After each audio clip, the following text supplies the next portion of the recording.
We're back here in the final segment of our program with Peter Nygard today, talking about the issues regarding Nygard Key here in the Bahamas. And Peter Nygard, let me ask you, do you think that your association, your friendship with the Prime Minister, and your perceived support of the Progressive Liberal Party might very well be responsible for the dilemma that you find yourself in? It's a very good question. I have never wanted to be political, and I'm not. I am a supporter of people, you know, and of all levels, you know, whether they're athletes or, in fact, whether they're leaders of this country, to be able to help out to make it better. And I've been in support of Perry Christie when he wasn't the prime minister, and it certainly helped him to become a prime minister. To my little part, and it's not that big, but a little part, and then I was supportive of Frank Watson and other F&M people as well. So I've been people person, and why? Because that's what you have to do to live here. When you're in Rome, do as the Romans. You know, I first of all rejected everything, and I wasn't so welcomed. You know, I had to make my contribution. Okay, if that's the way you play the game, so I'll make a bit of a contribution, but I want to make it in a very careful kind of way. I'm so disappointed. I had such high hopes for Prime Minister Christie. He really wanted to build his legacy, and he told me that. And I said, that's wonderful. I want you to leave with head high, leave something for the Bahamian people. You worked all your life, you know, for this, and he does. I kind of say this about him. You know, I know him so well. There's so many people who are corrupt. This man is not. This man is not. This man has heart. This man works hard as he can, always for the benefit of everybody else. He works so hard, I almost feel that he's going to die in office, you know. You know, I see him at 7 o'clock in the morning, I see him at 10 o'clock at night, and the guy's exhausted, you know. I said, you're going to keep doing that, you're going to kill yourself. I said, start doing what I'm doing. I said, Peter, I don't have the time. I said, that's the problem right there. But he also has got one major flaw, that he's slow, he doesn't get decisions done, he doesn't get the action done. And to me, I already told him earlier, I said, please don't repeat why you went down last time, you know, for the same reason. And he's repeating it. You know, I'm only one of many actions in here. It breaks my heart, and now I don't have time anymore to wait. You know, I want him to succeed, you know, and I always have wanted him to succeed, because if he succeeds, his country succeeds, you know. And I'm out there like a lot of people are telling us, get moving, get this thing done, get my thing done now. You cannot sit there with an injunction for 3 years. You got the power, Mr. Prime Minister. It's up to you to do it, you know. So I'm saying that right now. I'm not happy. So then comes the next issue. So who, Mr. Nygard, would you be happy with? Now it has choices, right? And the choice is not that easy, you know, if you look at the choices in here. So, you know, so it's, everything is a game of alternatives, right? You know, and options, you know. And so I'm continue to be a supporter, you know, and I'm continue to now to be a critic, you know, and I'm reflecting really what popular mood is out there, and I am pushing for action. And I want everybody to push the man for action. Are you bitter? Are you bitter about the inaction with respect to Nygard Key and the level of frustration that you are experiencing? I don't know if the right word is bitter, but so disappointed. We have wasted 3 years. You know how valuable this life is for all of us and for me, and to waste 3 years. You know the biggest price of all? The biggest price of all was the big trophy, the stem cell trophy that we all went on this agenda for. That the vision of this government was to set this country in a proud position of being the #1 country in the world in this newest cures that we have called stem cells, and to build a clinic for the world. you know. And number one ambition, I would have had the Prime Minister out there already now promoting that clinic out in USA on TV channels and say, come on into Bahamas, we're open for business. We got the best architecture in the world to get the very best people in the world to come over here and practice. You didn't want to do it at NIGAD Key. Are you still interested in developing a stem cell facility in the Bahamas, given all that has happened in the last few years? Yes. We have the best laws here now, you know, and the laws are there to protect this whole country and to protect everybody, to making sure that there's no fakes coming in, there's no false signals, there's no snake oil guys, because this industry is also full of fakes, you know. 90% of the stuff we thought, but it's going to cure you, it's actually not true. But there is 10 to 15% that's very true. Now, those are the guys we want in here, you know, can practice medicine over here. And we have the best laws in the world today, you know. And I'm very proud of Bere's some contribution to that. And he should be credited for that. What this has cost us, and cost him and me and for the people of Bahamas, is that we would have been on our way by now. Never mind Baha Mar. Baha Mar was insignificant compared to this project. This was by far much more significant and long-term issue that had a reason for people to come to Bahamas. You know, you take a Baha Mar, it's hard to find a reason you're going to come to visit Baha Mar. You know? So these judicial reviews, these injunctions, slowed down or caused you to put a hold on what you want to do with respect to stem cell research? Yeah, no, look, anything we were even trying to do, even when it was going through legislature, Bacon spun it as Mr. Prime Minister's doing it for Peter NIGAD's personal benefit. That is crazy, you know. That was never. So he spun it in all kinds of ways as a beginning and negative. Then he used it in a more negative way at all, as if I was going to build a stem cell clinic at NIGAD Key. Are you kidding? That would absolutely be out of the question. You know, nobody, Life at Key people, nobody want it there. No, this is a 100 million, 200 million.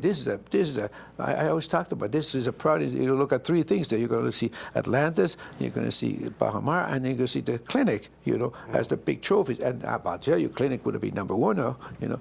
No, this would be really the new nation building, and this would be the legacy for the Prime Minister himself. I always tease him about it. I said, look, Obama has Obamacare. You got Pericare. Where are you investing in stem cell now in the world?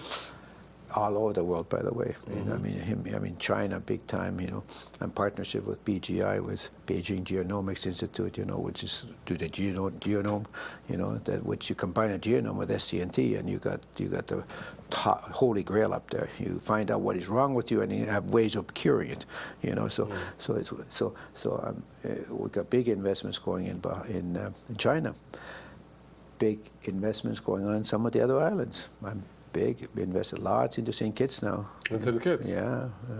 St. Kitts is a nice little island, you know, that's very medically oriented. You know, they don't have much other things going for them except their medical schools, you know, and their medical type of tourism. You know, when it comes down to competing with the rest of the islands, you know, they don't have any, but they have that. And they had prime ministers who are doctors themselves and understood it, Denzel earlier. So, and they got some really top-end scientists already there. So I'm investing into major research there now. You know, so I can even tell you it's about $10 million investment now over the next 3 years into this whole SCNT program. SCNT, if the audience remember, is somatic cell nucleus transfer, where you're actually recreating your own self in a petri dish. Your own stem cells, that you can then take those stem cells, inject them back into your own body, and renew your body parts. Now, this just, if I may, this goes all the way back to Dolly the sheep, and Dolly the sheep was a clone of Dolly the sheep. Well, you cannot clone human beings legally, but you can take and should take their own stem cells and then differentiate those stem cells into mesenchymal stem cells, into different types of stem cells, and inject them back into your body, and they will regrow your body. Regrow your body parts. Listen to me. I mean, this is unheard of. I mean, this is way out there, you know, in space. And I've been on it for 5 or 6 years. And 6 years ago, they thought I was the voodoo king, you know. And now, it's a very popular topic, you know. And every time I have a meeting, man, there's just people all around me, all ages, etc. So it is a very explosive topic. And the government wrote laws for SCNT, you know, semantic subnuclear transfer, that we can actually use it and practice it, you know, safely, you know, but use it and practice it. So this is the top of the line in terms of the stem cell world, you know. And then if anybody knows about stem cells, there's a huge platform underneath it. And then you end up with your own adult stem cells, so which all over your body, including in that nice-sized stomach of yours. Yes. Now, everybody's got that stomach. In there is billions of beautiful stem cells that are just sitting there like in an attic and not being used in your body. That's why fat is so bad, because it accumulates all these stem cells and they go into dead end, go into the attic, and you don't see them every day, you don't use them. And so now we're harvesting a lot of the stem cells out of the fat and putting them back into your body where they belong, you know. Now, it's interesting. Here's some key issues. You get sick. Have you done it? Yes, yes. I've taken them, not only taken them, I then expanded them, multiplied them, because they expand, you know, they grow. They grow within your body, but they grow outside your body, outside your body as well. And then you can get more of them, because we are running out of stem cells. Stem cells turn into cells, and cells turn into tissue and so forth. We are just a whole combination of cells, you know. We're walking 100 billion trillions down here, and those are fed by the stem cell. And your body's just recycling. You know, you lose your skin every 2 weeks. You get a new skin. You know, it's all there over there. What about the ethics of all of it? I'm sure that that has been discussed on numerous occasions. What are the ethical considerations here? And that is a big subject, you know, and the religious community. Some religion, you know, for example, religious in China and even India do not have a concern about this at all. The Christianity is very much concerned about playing God, you know, with this field, about recreating life in itself, because that's left to the God, right? But you know, it's an interesting view. It depends where you draw the line. You know, I had a meeting with the Christian Council. He said, Philip, be very careful where you draw this line now, because the audience out there very much are informed today, and if you're going to preach something that prevents them from getting better, for perhaps the wrong reasons, you're going to lose them, you know. So many cultures, you know, are not same way concerned about this point as the Christianity is. But many parts of Christianity also are starting to recognize as to what this is all about. Now, I have a tape there, and one of the priests there is preaching my message. He says, you know, in a very good sermon, he said, Peter Nygard said, you know, we have God has given within our body the ability to cure ourselves, you know.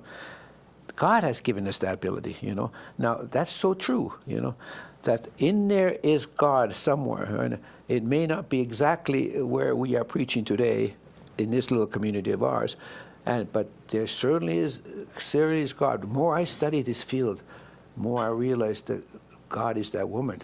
So you know, God is the woman. Her ability to create life is amazing. You know, yeah. She goes right up there on the pedestal for me. You know. So he is so enabled mankind, given the wisdom for mankind to heal himself. Yeah, who's put that ability in our head? God. I mean, we can figure, if we can figure a lot of this out, and how to take. Our body heals itself constantly, right? But somewhere along the line, we're programmed to die, you know. And meanwhile, we don't really have to, if we could find a way of making our ability to live longer. I guess we lived till 800 years, way back in the beginning of the man's civilization. So the Bible tells us. So why we can't live 800 years now then?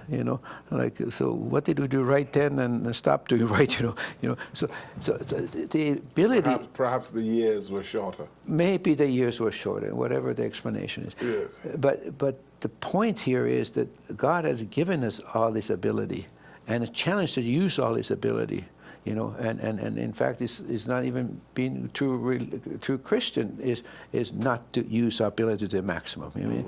So you can take a view of this whichever way suits you best. Here, I just said that, where we're taking our own body and things that we can get out of our own body and use our own body to cure ourselves, it cannot be against God. Yeah. You seem to have lost your enthusiasm for investing in stem cell research and therapy in the Bahamas, because I recall that you came to this studio and brought a number of other professionals here. Yeah, I remember. Yeah. And you were very enthusiastic about getting something going here in the Bahamas. You lost your enthusiasm for the work here in the Bahamas? I lost my confidence to be able to get it done here, in time, fast enough. I lost some of that for sure. I hate to say it even, I haven't lost my enthusiasm to get this done. In fact, I'm a living proof that I'm even doing more and more and more, and we could spend 2 more hours talking about that part of it. Mm-hmm. And it's just not been done in Bahamas. We are losing it here. I can't sit here waiting around for Mr. Bacon's make it okay to do this. I cannot wait for Mr. Bacon to decide it's okay to do this. The trouble is that he's running this country instead of Prime Minister Christie. I want Prime Minister Christie to run this country, not Louis Bacon. That doesn't sound too good to a whole lot of people to make such as a suggestion. But that is the way you feel sometimes. You asked me how I feel, if I lost my enthusiasm.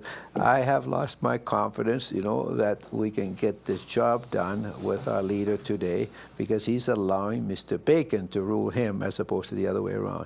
Now, I want him to be the leader of this country. He's selected to be the leader. He is my leader. Please lead. That's what my message is. Mr. Christie, please lead now, That is a good way to end the program. Yeah. Well, thank you so very much for being here once again, and you've been very forthright today, and you have challenged this time the government of the Bahamas. Yes, I have, and I'm glad I did. Thank you so very much. Appreciate it. Thank you, Peter Nygard, quite a philanthropist here in the Bahamas, and who is invested in the human resources of our country as well, in so many ways. We didn't even talk about that, the fantastic contributions he's made to the development of sports and other pursuits of the Bahamian people, and we thank him so very much. Thank you for watching and listening. Good evening, everyone. Well, you're powerful today.